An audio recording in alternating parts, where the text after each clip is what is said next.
بسم اللہ الرحمن الرحیم الحمد للہ کفا وسلام علی عبادہ الذین اصطفیٰ اما بعد فاعوذ باللہ من الشیطان الرجیم بسم اللہ الرحمن الرحیم یوصیکم اللہ فی اولادکم للذکر مثل حظ الانثیین صدق اللہ المولانا العظیم وکما ورد فی الحدیث الصحیح قال النبی صلی اللہ علیہ وسلم تعلموا الفرائض وعلموها الناس فإنه نصف العلم او کما قال النبی صلی اللہ علیہ وسلم۔ قابل احترام صدر اجلاس اور اس ادارے کے روح رواں حضرت محتمیم صاحب، حضرات اساتذہ کرام اور اسٹیج کی رونق حضرات علماء کرام، آج کے اس اجلاس میں مجھے جس عنوان پر بیان کرنے کے لیے کہا گیا ہے، حکم ہوا ہے، وہ ہے احکامات میراث۔ ہمارے معاشرے کے اندر شریعت کے جہاں بہت سارے احکامات میں غفلت عوام الناس سے پائی جاتی ہے، ان میں سب سے زیادہ غفلت اگر کسی چیز میں پائی جاتی ہے تو وہ وراثت کے تقسیم میں پائی جاتی ہے۔ میں نے جو قرآن مجید کی سورہ نساء کی آیت مبارکہ تلاوت کی ہے، اس آیت مبارکہ کا شان نزول یہ ہے کہ ایک مرتبہ بخاری شریف کی روایت ہے، حضرت جابر رضی اللہ تعالیٰ عنہ راوی ہیں، وہ بیان کرتے ہیں کہ ایک مرتبہ حضور صلی اللہ علیہ وسلم اور حضرت ابو بکر صدیق رضی اللہ تعالیٰ عنہ دونوں میری اعادت کے لیے آئے، میری مزاج پرسی کے لیے آئے، اور میں نزاع کی حالت میں تھا۔ حضور تشریف لائے، مجھے غنودگی کی حالت میں دیکھ کر حضور پاک علیہ السلام نے پانی منگوایا، اور پانی منگوا کر میرے چہرے پر چھینٹے مارے، جس کی وجہ سے مجھے افاقہ ہو گیا۔ جب میں ہوش میں آ گیا تو میں نے ایک مسئلہ حضور پاک علیہ السلام سے پوچھا کہ یا رسول اللہ صلی اللہ علیہ وسلم، اپنی دولت کو، اپنے مال کو اپنے اولاد کے درمیان کس طریقے سے تقسیم کیا جائے؟ قبل اس کے کہ حضور پاک علیہ السلام کچھ جواب عنایت فرماتے، جواب ارشاد فرماتے، آسمان سے حضرت جبرائیل تشریف لائے اور یہ قرآن کریم کی آیت مبارکہ نازل ہوئی، یوصیکم اللہ فی اولادکم للذکر مثل حظ الانثیین۔ چونکہ اس زمانے کے اندر عربوں میں وراثت جو ہے صرف لڑکوں میں تقسیم ہوتی تھی، لڑکے اور بھائی آپس میں تقسیم کر لیا کرتے تھے، لیکن لڑکیوں کو، بہنوں کو وراثت میں کوئی حصہ نہیں دیا جاتا تھا۔ تو قرآن کریم کی اس آیت مبارکہ کے ذریعے یہ بتلایا گیا ہے کہ جیسے باپ کی وراثت میں لڑکوں کا حق ہے، اسی طریقے سے لڑکیوں کا بھی حق ہے۔ آج معاشرے کے اندر عام طور پر لڑکیوں کو ماں باپ اور بہنوں کو بھائی وراثت میں کوئی حصہ نہیں دیتے۔ شریعت مبارکہ نے جیسے لڑکوں کا حصہ رکھا ہے، اسی طریقے سے باپ کی وراثت میں لڑکیوں کا بھی، بیٹیوں کا بھی حصہ رکھا ہے، اور فرض عین ہے۔ جتنے دین کے احکامات، اسلام کے احکامات ہیں، سارے کے سارے احکامات، چاہے نماز ہو، روزہ ہو، زکوٰۃ ہو، حج ہو، سارے کے سارے احکامات قرآن مجید میں اجمالاً ان کا حکم۔ وراثت کے تقسیم کے تعلق سے غفلت پائی جاتی ہے۔ الامان والحفیظ، جیسے ہی باپ کا انتقال ہو جاتا ہے تو اس کی ساری اولاد اپنے اپنے حصے کی مالک بن جاتی ہے، چاہے اسے دو چاہے نہ دو۔ اور اگر کوئی بڑا بھائی ہو کر اپنے باپ کے سارے جائیداد پر قابض ہو جاتا ہے اور مرحوم باپ کی ساری ملکیت پر قابض ہو جاتا ہے اور اپنے تصرف میں لا لیتا ہے، اور باقی لوگوں کو، دیگر بھائیوں کو یا بہنوں کو یا کسی ایک کو محروم کر دیتا ہے، کچھ نہیں دیتا، تو پیغمبر اسلام صلی اللہ علیہ وسلم فرماتے ہیں کہ اس کا ٹھکانہ تو جہنم ہے۔ چاہے صف اول کا نمازی ہو، چاہے اہتمام سے ماہ مبارک کے روزے رکھتا ہو، چاہے اور حج اور عمرے کرتا ہو، لیکن اگر وراثت سے کسی کو محروم کرتا ہے تو اس کا جہنم میں جانا ضروری ہے۔ قرآن مجید میں دو مسلمانوں کے تعلق سے قرآن مجید میں بڑی شدید وعید بیان کی گئی ہے۔ ایک وہ مسلمان جو مسلمان ہو کر کسی مسلمان پر قاتلانہ حملہ کرتا ہے، اسے قتل کر دیتا ہے، اور دوسرے وہ مسلمان جو اپنے کسی وارث کو وراثت سے محروم کر دیتا ہے. کیسے وراثت تقسیم کی جائے؟ ایک مثال کے ذریعے سے میں بات سمجھاتا ہوں. مثال کے طور پر ایک صاحب کا، عبداللہ صاحب کا انتقال ہو گیا. 50 مثالیں بن سکتی ہیں، 50 مسائل کی شکلیں بن سکتی ہیں الگ الگ، لیکن ہمارے سمجھ میں آنے کے لیے ایک مثال میں بیان کرتا ہوں. ایک عبداللہ صاحب کا انتقال ہو گیا. اب وارثین میں ایک بیوہ بیوی ہے، ایک بیٹا ہے اور ایک بیٹی ہے.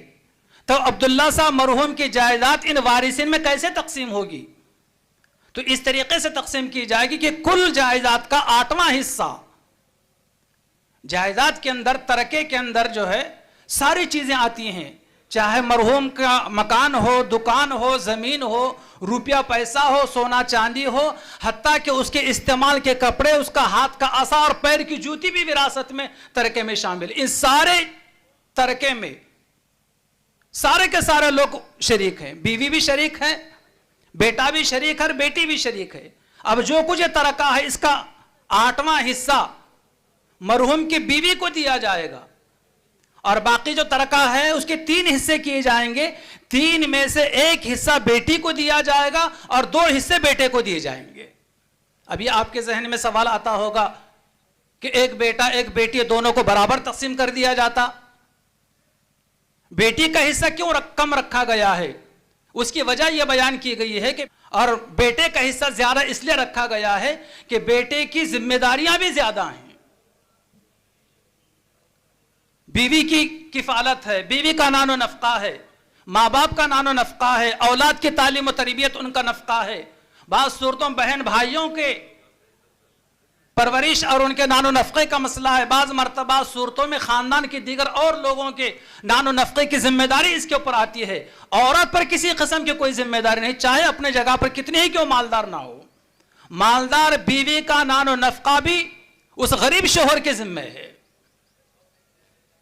آج اس طرف کوئی توجہ نہیں دی جاتی، بلکہ بعض جگہ پر یہ دیکھنے میں آتا ہے کہ اندازے سے بہنوں کو ایک رقم اٹھا کر دے دی جاتی ہے. ابھی ہمارے میں ایک صاحب کا انتقال ہوا، ان کی وراثت تقسیم ہو گئی. 2 بہنیں ہیں، 2 بہنوں کو 1-1 لاکھ روپے اندازے سے دے دیے گئے، اور 3 بھائیوں نے بڑی بڑی موٹی رقم لاکھوں کی تعداد کا 25-25 لاکھ سے زیادہ 3 بھائیوں نے رکھ لی ہے. اور ماں کا حصہ تو بالکل نہیں نکالا گیا کہ ماں تو ہمارے گھر میں رہتی ہے نا، جبکہ سب سے پہلے مقدم ماں ہوتی ہے. کل جائیداد کا 8واں حصہ پہلے ماں کو دینا، یعنی مرحوم کی بیوی کو دینا ضروری ہو جاتا ہے. قربان جائیے کیسے ہمارے اسلاف تھے، کیسے ہمارے اکابرین تھے. مفسر قرآن حضرت مولانا مفتی شفیع صاحب رحمۃ اللہ علیہ، جن کی تفسیر معارف القرآن آج ہر ممبر کی زینت بنی ہوئی ہے، جب ان کا انتقال ہوا تو پڑوسی ملک کے بڑی بڑی شخصیات ان کے جنازے میں شریک ہوئی. اس میں ایک بڑی شخصیت حضرت مفتی تقی صاحب عثمانی دامت برکاتہم کے شیخ حضرت ڈاکٹر عبدالحی صاحب عارفی، وہ بھی شریک ہوئے. چونکہ بہت ضعیف تھے، کمزور تھے، اور کافی دیر تک مجمع میں رہنے کی وجہ سے ان کی طبیعت میں نقاہت آ گئی، کچھ کمزوری آ گئی، قریب تھا کہ وہ گر جاتے. لوگوں نے سنبھال کر ان کو گھر لے کر آئے، اور گھر لانے کے بعد ڈاکٹر صاحب کو ایک خمیرہ پیش کیا گیا. خمیرہ ایک مقوی غذا، ایک لکوڈ ہے، وہ حضرت ڈاکٹر عبدالحی صاحب جو مفتی تقی صاحب مدث اللہ العالی کے شیخ ہیں، ان کو پیش کیا گیا. تو ڈاکٹر عبدالحی صاحب نے یہ کہا کہ تم نے یہ خمیرہ مجھے کیسے پیش کر دیا، جبکہ یہ ملکیت ہے حضرت مفتی شفیع صاحب رحمۃ اللہ علیہ کی، اور اس خمیرے کے اندر، اس لکوڈ کے اندر، اس دوا کے اندر جو ہے گھر کے سارے لوگ وارث ہیں، ان کی اجازت کے بغیر تم نے یہ خمیرہ مجھے کیسے پیش کر دیا. یعنی ایک دوا مرحوم کی جو ہوتی ہے اس میں بھی سارے لوگ جو چھوڑ کر انتقال کر گئے اس میں بھی سارے لوگ وارث شریک ہوتے ہیں. یہ آپ نے بتلا دیا اس موقع پر. حضرت مفتی صاحب بھی مفتی صاحب ہیں، بین الاقوامی سطح کے صف اول کے مفتیوں میں ان کا شمار ہوتا ہے. انہوں نے فرمایا کہ حضرت ہم تمام وارثین بالغ ہیں اور ہم سب کی اجازت ہے کہ آپ کو اس کو استعمال فرما لیجئے. اور چونکہ اب اس وقت بہت زیادہ آپ کو نقاہت ہو رہی ہے، یہ خمیرہ آپ استعمال کریں گے تو تھوڑی سر کی آپ جو تازگی محسوس کریں گے. تب کہیں جا کر حضرت ڈاکٹر عبدالحی صاحب رحمۃ اللہ علیہ اس خمیرے کو استعمال فرمایا. کیسے لوگ تھے دیکھیے وہ. اور یہ علم الفرائض کہلاتے، وراثت کے احکامات کو سیکھنا اور دوسروں کو بتلانا، یہ شریعت کا اسے آدھا علم کہا گیا ہے، اسے علم الفرائض کہا جاتا ہے. اللہ کے نبی علیہ السلام کا فرمان ہے تعلم الفرائض، کہ وراثت کا علم سیکھو، وعلموہ الناس، اور اس کے مسائل دوسروں کو بتلاؤ، لوگوں کو بتلاؤ. فإنہ نصف العلم، اس لیے کہ وراثت کے احکامات اور مسائل آدھا علم ہے یہ. اور اسی کے آگے فرمایا گیا ہے کہ قیامت کے دن دنیا سے جہاں بہت ساری چیزیں اڑ جائیں گی، جس میں اللہ کا بابرکت کلام قرآن بھی ہے، اس میں یہ ہے کہ سب سے پہلے اٹھا لی جانے والی چیزوں میں سے اور بھلا دی جانے والی چیزوں میں سے وراثت کے احکامات بھی ہیں. اس لیے بہت زیادہ مسلمانوں کو چاہیے کہ وراثت کے تعلق سے فکر مند رہیں.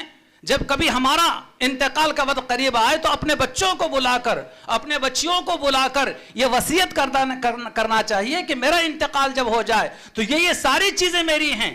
میرے مرنے کے بعد کسی دارالافتاء میں پہنچ کر یا کسی مفتی صاحب مولانا صاحب سے ملاقات کر کے اسلام کے قانون کے مطابق میرا ترکہ آپس میں تقسیم کر لینا.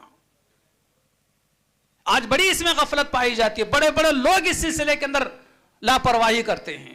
بیٹوں کو تو دے دیتے ہیں لیکن بیٹیوں کو کچھ نہیں دیتے. نبی کریم صلی اللہ علیہ وسلم نے اس سلسلے میں بڑی سخت وعیدیں بیان فرمائی ہیں. جب مرنے والا انتقال کر جاتا ہے تو انتقال کرنے والے کا سارا اثاثہ، سارا مال وہ ترکہ کہلاتا ہے. اس میں 4 چیزیں ہوتی ہیں. سب سے پہلے یہ ہے کہ اس ترکے میں مرحوم کی تجہیز و تکفین کی جائے، تدفین کی جائے.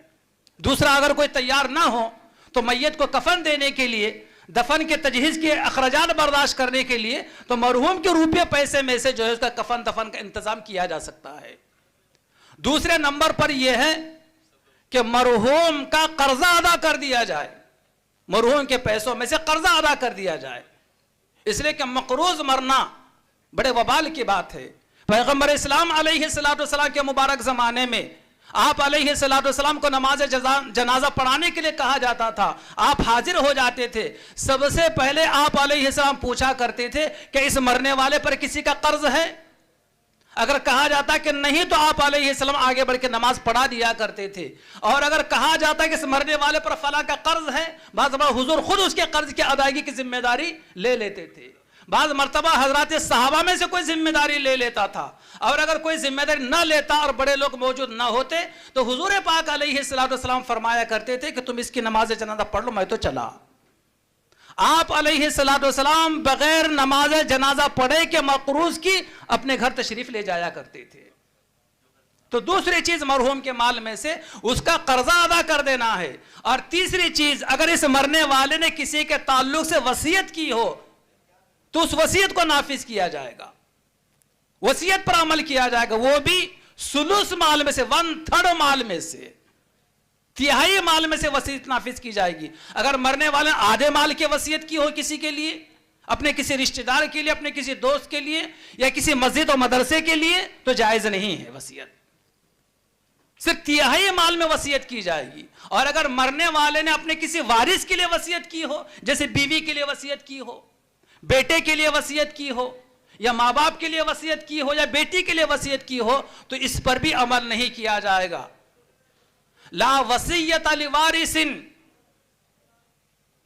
کہ کسی وارث کے لیے وصیت نہیں کی جاتی. جن لوگوں کے میں نے نام گنا، ماں باپ ہیں، بہن بھائی ہے، یہ بیٹا بیٹی ہے اور بیوی ہے، ان کے حصے تو قرآن مجید میں طے شدہ ہیں، بیان کر دیے گئے ہیں. اب کوئی مرنے والا ان کی حق میں وصیت بھی نہیں کر سکتا. تیسرے نمبر پر وصیت نافذ کی جائے گی. اب جو مال بچتا ہے اس مال کو وارثین میں جتنا ہو سکے باجلت ممکنہ وارثین میں تقسیم کر دینا چاہیے. برسوں گزر جاتے ہیں، وراثت کو تقسیم نہیں کیا جاتا. کوئی ایک گھر کا ذمہ دار جو باپ کے زمانے میں باپ کا یعنی کہ شریک کار تھا، وہ اس پر قابض رہتا ہے. اور وراثت کو کوئی تقسیم نہیں کرتا. جب تک یہ قابض رہے گا اس کی حیثیت ایک کرایہ دار کی رہے گی, ایک ملازم کی حیثیت رہے گی, لیکن وہ سارا کا سارا کاروبار, دکان, مکان, روپیہ, پیسہ, اثاثہ سب کا سب باپ کا کہلائے گا. جتنا وراثت کے تقسیم کرنے میں دیر کرتا جائے گا اتنا ہی زیادہ وہ گناہگار ہوگا. اللہ تعالیٰ سے دعا ہے کہ اللہ تعالیٰ ہمیں اس طرف بھی توجہ دینے کی توفیق عطا فرمائے, اور ہمارے زندگی میں ایسا مرحلہ آ جائے تو اللہ پاک ہمیں بھی پورے دیانتداری کے ساتھ اور پورے امانت داری کے ساتھ وراثت کے احکامات پر عمل کرنے کی توفیق عطا فرمائے.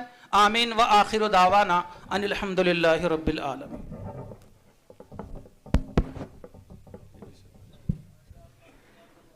ماشاءاللہ ابھی میراث کے تعلق سے احکامات ہمارے سامنے آ چکے, لیکن اب ہم کو اس کے مطابق عمل کرنا ہے.